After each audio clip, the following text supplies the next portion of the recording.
Hallihallo, ich bin's, euer Blaster-Ingenieur. Da guckt. Vierte, fünfte eigene Blaster.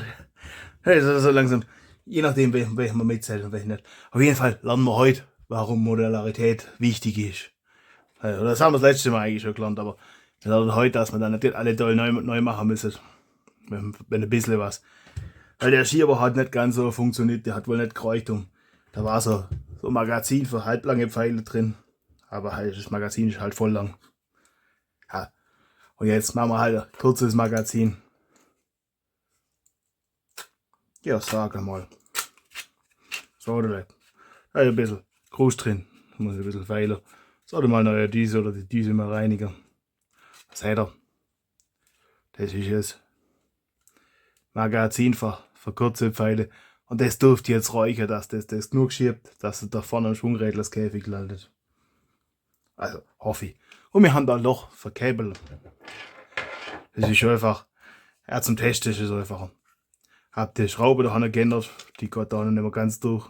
Das dürfte reichen, um den Schwungrädlerskäfig im Platz zu halten.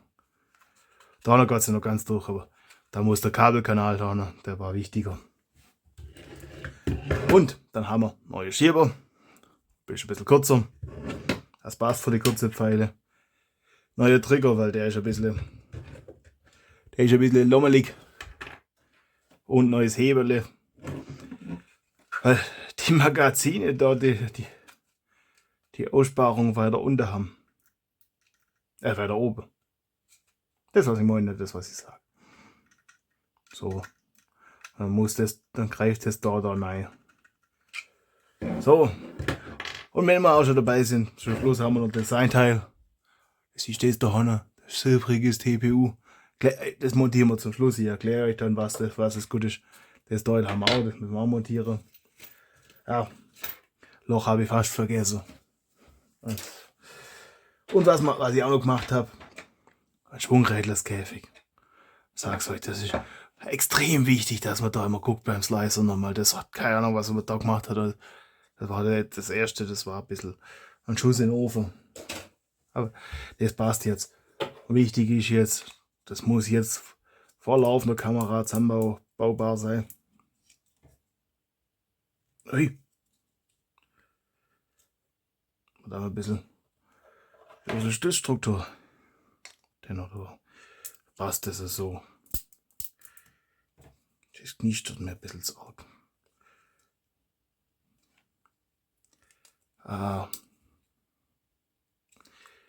Okay, das kriege ich jetzt natürlich nicht mehr raus. Das dürfte aber so ein bisschen Toleranz dürfte kein Problem machen. Das lädt man heute jetzt nicht, da geht es nur darum zu zeigen. Ja, muss auch die Stützstruktur gescheit rausmachen. Egal, lässt sich sauber reindrücken. Also, die Motoren lassen sich da sauber reindrücken. Ich sehe gerade noch Kleinigkeiten. Hoppala. Mit der Hand die Umrandung ein bisschen. Das ist ziemlich grenzwertig. Das soll nämlich keine Presspassung sein, das soll einfach gemütlich reinpassen. Egal. Jetzt nochmal eine Iteration. Oder müsst ihr immer mit der Pfeile rumfahren. Schwungrädel habe ich auch so gemacht, dass ich jetzt besser reinpassen. Ui. Ein bisschen Kraft braucht es immer noch. Aber ihr seht, das letzte Mal war das eine Viertelstunde oder so, das zu feilen. Jetzt Minute 2. Hätte aufpassen sollen, wenn ich angefangen habe. Aber seht ihr das? Und schon haben wir Schwungrädlerskäfig fertig montiert. Das heißt, die Modelle alle nach innen. Und schon ist das erledigt. Und damit kann man dort dann arbeiten.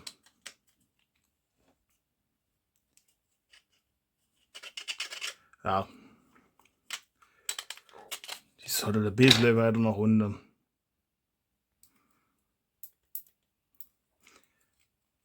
Ich hätte die eigentlich auch kleben sollen. So. Das machen wir dann, wenn sie wegfliegen. Ja, das wäre jetzt ohne Kleber garantiert. Oder ziemlich sicher. Hab's testet. Könnt mir da glauben. Und ich habe auch, also beim ersten Blaster haben wir das gelernt. Da gibt es Beweisvideos davon. So, jetzt haben wir den Teil da. Machen das Magazin wieder raus. Dann können wir das Schwungrädlerskäfig wieder reinschieben. Wir montieren noch den, das ist klar. Aber jetzt bloß den Drucker wollen, um euch zu zeigen. Problem ist gelöst. Da hätten wir vorher immer mit da auch mal die Haare wegmachen sollen. Da kruscht da. Kruscht. Ich sag's euch, kruscht, überall kruscht. So. Das findet noch der Staubsauger.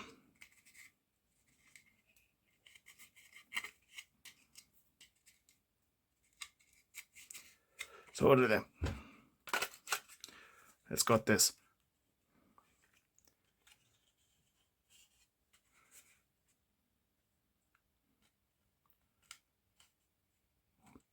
Ja gut, das könnte. Gerade so, dass es Basse kennt. Wir haben jetzt das mal noch einen Steg. Weil das ist das Hälfte da, das hupft so arg nach vorne. Das sind alles Probleme. Probleme, die wir hoffentlich gelöst haben. Kürzere Schraube da noch dafür. Aber ich würde sagen, ja.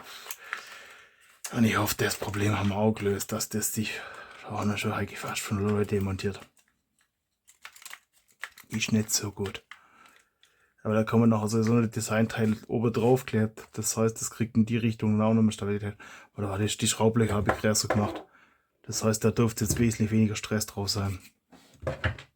Aber ich sage, wir montieren das. Das Netzteil ist auch seitlich, dann können wir testen. Wenn das passt, verkabeln wir. Also zumindest, und dann kommt Batteriebox und alles, das kommt in die nächsten Schritte. Wenn es funktioniert, können wir uns ums Design kümmern. Und ich jetzt sage, ich mache das mal auf, mache die Teile da rein. Das mal im Schnelldurchlauf, dann schwätzen wir weiter. Bis gleich.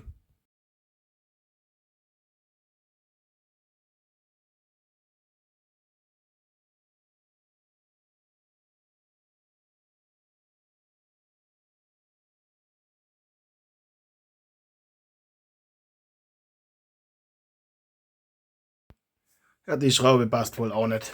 Die ist ein bisschen kurz. Das heißt, dass ich im 5x27 habe. Also ich habe schon im 5x25 und im 5x30. Das heißt, auf die Unterlagscheibe verzichten hilft doch nicht. Eieiei. Muss ich halt.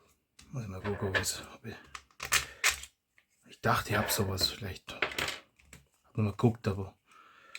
Muss ich gucken, was ich herkriege. Ist jetzt halt blöd. Aber gut. Ja, 2-3 mm hat jetzt viel. Aber das passt jetzt deutlich besser. Da habe ich ein bisschen auf Druckqualität geachtet. Weil die andere waren irgendwie ein bisschen. Gut, da ist immer noch. Seht, da ist viel Luft.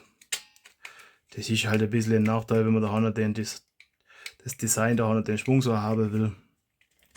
Und dann kann das da wackeln. Ah ja, wird schon passen. Gucken wir mal. Ja, da ist das Loch ein bisschen größer machen. Ich würde sagen, ich schraube das weiter zusammen. Stellen wir nach am Ende von dem Video passende Schraube. Und das ändern wir auf mal nebenher. Dann müsste es 27er rein. Ja, undramatisch für jetzt. Es sieht halt nicht schön aus, wenn die ein bisschen übersteht, aber undramatisch. Können wir trotzdem weiter fertig machen. Bis gleich dann.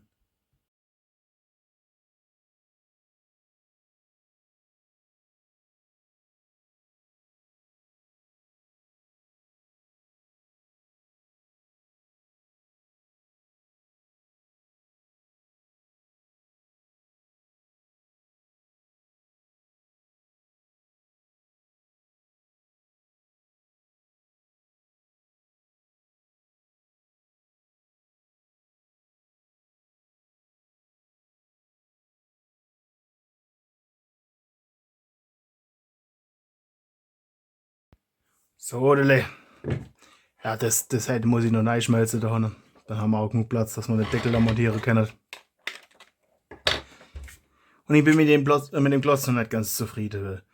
Wenn wir dann nachher Design drüber haben, wird das saumäßig kompliziert, den Schwungrädlerskäfig zu reparieren oder zu tauschen oder da was zu machen. Oder wir müssen das Design splitten. Das heißt, ein Teil auf dem Schwungrädlerskäfig, der damit rausgeht. Also da festkleben und die andere Seite da auch noch festkleben. Dass man das seitlich ausschieben kann. Das wäre eine Option. Ich will das modular haben, ich will, dass das reparierbar ist. Also wenn irgendwas kaputt geht. Aber jetzt finden wir erstmal was raus.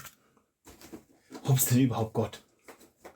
Bevor wir unseren Kopf über die nächsten Schritte machen. Mal 3 Pfeile einladen. Magazin. Das rastet mir Ei, aber viel zu weit oben. Da soll das Ei rasten.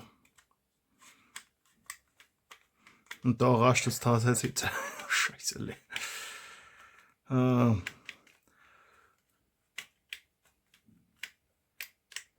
Ich hätte den Block gern irgendwie modular.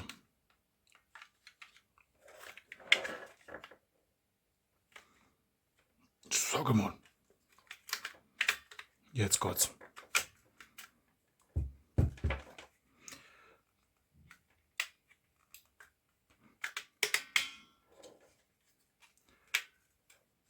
Das muss da auf der Höhe müsste es einrasten. Gott, ich habe das glaube einfach auch ein bisschen zu. Ja, das ist eigentlich ganz locker. Mit das festzogen. Ja, jetzt halt ja. Darf man halt nicht. Ja, das ist immer noch nicht ganz ideal. Seht das, das bricht da auf. Ja gut, wenn man so anzieht wie Ochs. Ist es. Ja, manchmal einfach ein bisschen Zärtlichkeit. So, oder? Okay, seht das dürfte passen. Von da aus dürfte das die Schwungräder greifen. Und ein bisschen Schmutz hätte vielleicht auch nicht geschadet, aber ja. Das ab ins Archiv. Das ab den Kutterkebel. Das misst man dann. Das ist halt irgendwie. Okay, das könntet ihr sowas so ausdrucken. Nee, wenn ich da die Barriere zwischendrin habe, nicht. Wobei, ich kann das schon so ausdrucken. Dann muss ich das Teil separat machen. Aber das stört nicht arg. Seht ihr den Teil doch noch. Das kann man jetzt einfach mal. Hat eine neue Füllstruktur entdeckt.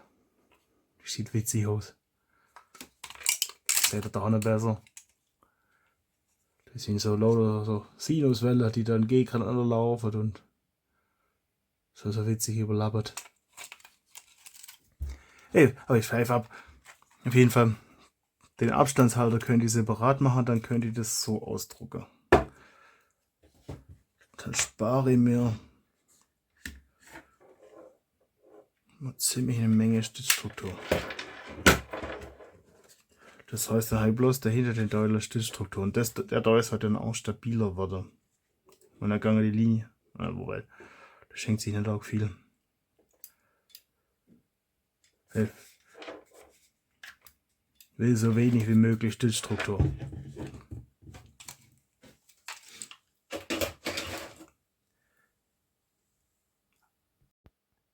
So, dann machen wir weiter. Kurzer taktischer Schnitt. Musste kurz niesen. So.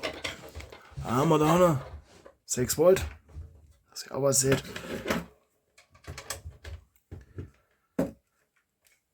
Das heißt, den Teil müssen wir sowieso nochmal neu machen. Ja. Ah, der Ingenieur wird dann gescheit gemessen. Sag's euch. Ich sag's euch. So müsste es sein.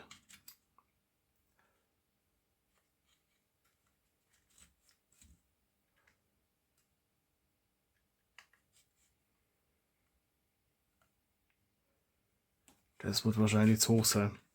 Egal.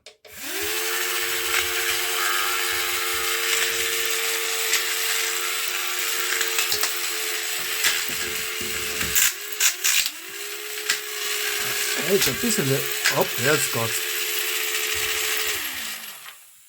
Das ist verwirrend, dass der Schalter nicht da unten ist.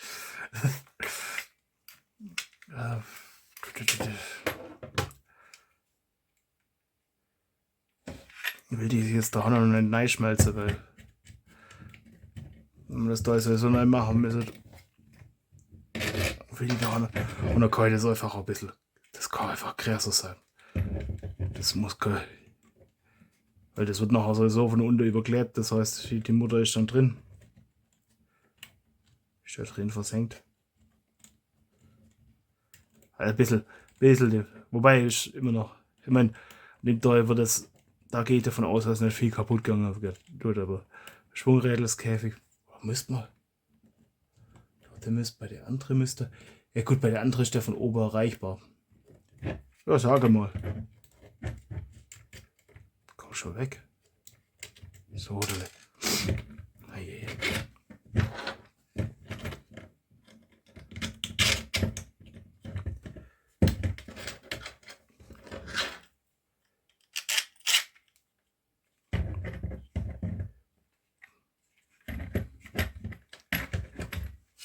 Mit der Laufseite.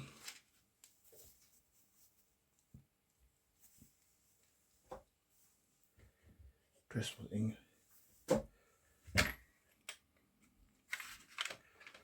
So. Das brauchen wir auch nicht mehr. Das war jetzt, um meinen Punkt zu verdeutlichen. Der ist jetzt da rein.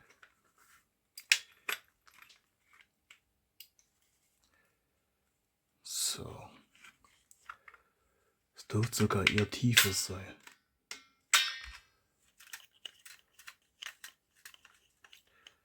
Den Schieber könnten wir auch noch mal machen. Weil der seht, der ist viel zu. Da könnte man ein paar Millimeter rausholen. So weit hin der wieder ist.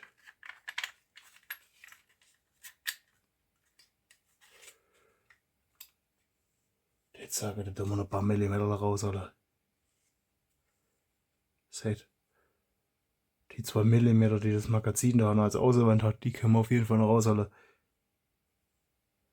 Gut, die Pfeile sind aber auch ein bisschen arg kurz.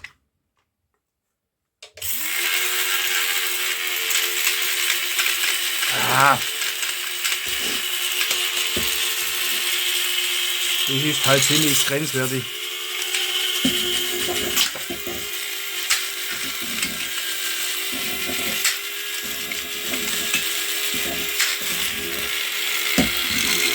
Aber da zerlegt sich.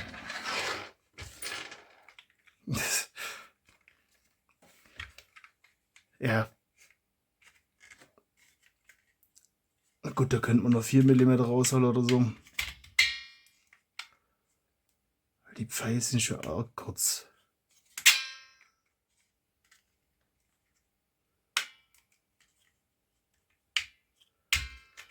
Und das ein bisschen.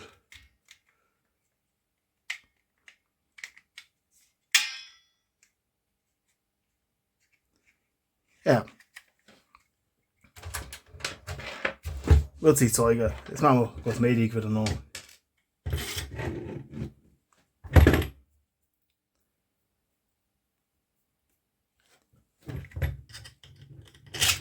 Das ist nein.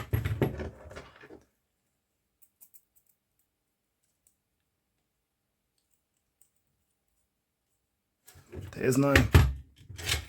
Das wird ja der Zombie-Blasterle. Also, oder so Zombie-Abwehr-Blaster. Das heißt, wenn er mal nicht schießt, brauchen wir zumindest eine Axt. Warum auch nicht? Ich glaube, man hat bei jedem Versuch auch einfach ein bisschen mehr. Wobei, das nächste Mal können wir vielleicht. Bin ich mir überlegen, eine kleine Batteriekaste mit oder. Doch erstmal gucken, dass technisch Gott. Den Schieber müssen wir ein bisschen. Aus dem Schieber müssen wir ein bisschen was rausholen. Und Magazinhalter müssen wir ein bisschen verbessern. Süß. Ja, wenn man gescheit liest, dann passiert einem so ein Scheiß. Aber ich will euch ja der Prozess zeigen, nicht das fertige Ergebnis. Das ist schon ein bisschen so beabsichtigt, dass ihr auch mitkriegt, was man manchmal für dumme Fehler macht.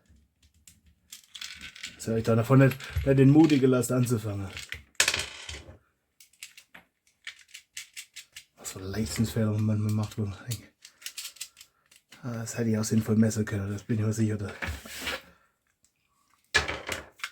Habe ich mir wohl irgendwo um 2-3 mm vermessen. So, dann das da noch da unten an. Die Schnittstelle ist auf jeden Fall gleich bleiben zu dem anderen Blaster. So, das ist jetzt tatsächlich von meinem eigenen Blaster das erste Anbauteil. Das ist der Griffklinge. Ja. Warum auch nicht? Also man braucht da Möglichkeiten. Ja, sag schon mal. Brauchst du ein Messerle? Brauchst du das Messerle, um sich zu übertragen?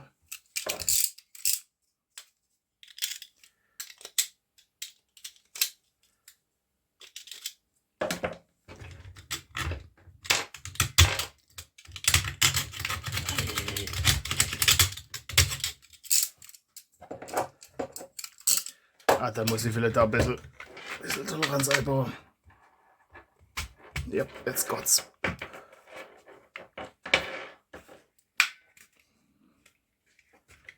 Bisschen toleranter darf sein.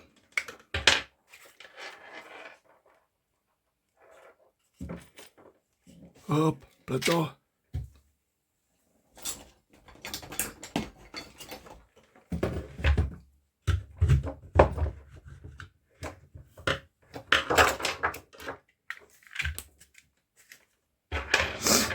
Eieiei, Entschuldigung.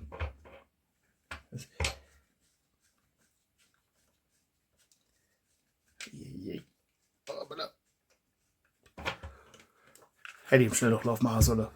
Aber ist schon spät. Aber das. Gerade bin ich ein bisschen hochgeschickt. Das ist nicht ganz auf der Höhe. So. So, dann nicht übertreiben, sonst geht es kaputt.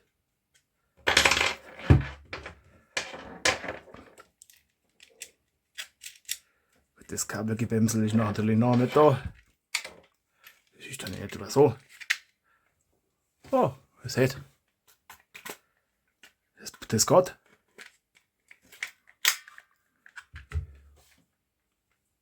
Ja, oder? Cooles Blästerle. Selber, wenn Munition ausgeht, kann man dann da auch noch sich mit verteidigen. Ist natürlich ziemlich weicher Schaumstoff. Ah, und da gehört auch noch eine Schreibblende rein. Ich sag's euch. Den Herrn Ingenieur ist das ja heute kein Verlass.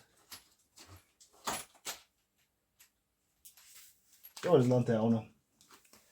Hammer. Warte mal, da brauche ich aber auch. Brauche ich auch eine Schraube, die ich nicht habe. Okay, wir machen da jetzt mal 30er rein. Also M5x30. Der durfte da 25er lang. Also 25 hätte ich da. Die wird immer ganz lang sein, oder? Die haben halt nicht so schön schwarz. Schwarz da. Aber ja, kann nicht alles haben.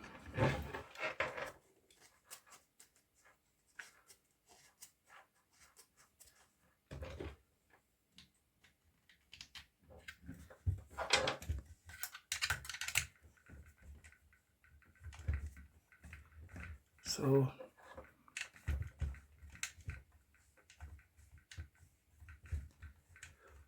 Nein, damit.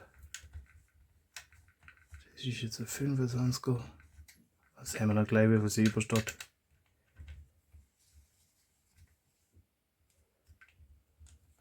Ich glaube 20er jetzt auch da. Aber ja. wie es ist. Vorne kommt dann eine Kettensäge hin. Das muss einfach das. Aber das machen wir mit Schnittstelle.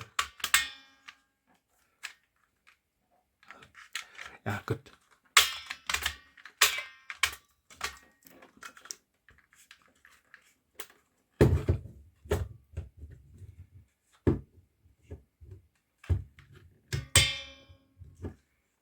Trigger nochmal neu. Aber ja, so langsam kriegt ihr eine Idee von den Blasterle, hoffe ich doch. Und das nächste Mal machen wir ein bisschen was anderes. Habt ihr ein Paketle heute gekriegt. Das packen wir jetzt gleich noch im Anschluss aus. Das ist das nächste Video. Dass ihr gleich wisst, es lohnt sich aber nicht da zu lassen. Es lohnt sich da zu bleiben. Geht immer wieder spannende Sachen. Dann machen wir da auch noch weiter. Danach dann, da finden wir auch noch ein paar Dinge, wo wir machen. Erstmal die technische Sache noch verbessern, dass wir das erledigt haben. Batteriefach. Und dann gucken wir, wie wir das alles nachkriegen. Aber das spannendes Blasterle. Dann kriegt ihr jetzt auch irgendwann mal Trommelmagazin und alles. Jetzt gucken wir, dass es mit Standard-Stabmagazin funktioniert. Und von da aus können wir uns weiterentwickeln. Und ich wünsche euch dann viel Spaß beim Basteln. Euer Blasteringenieur.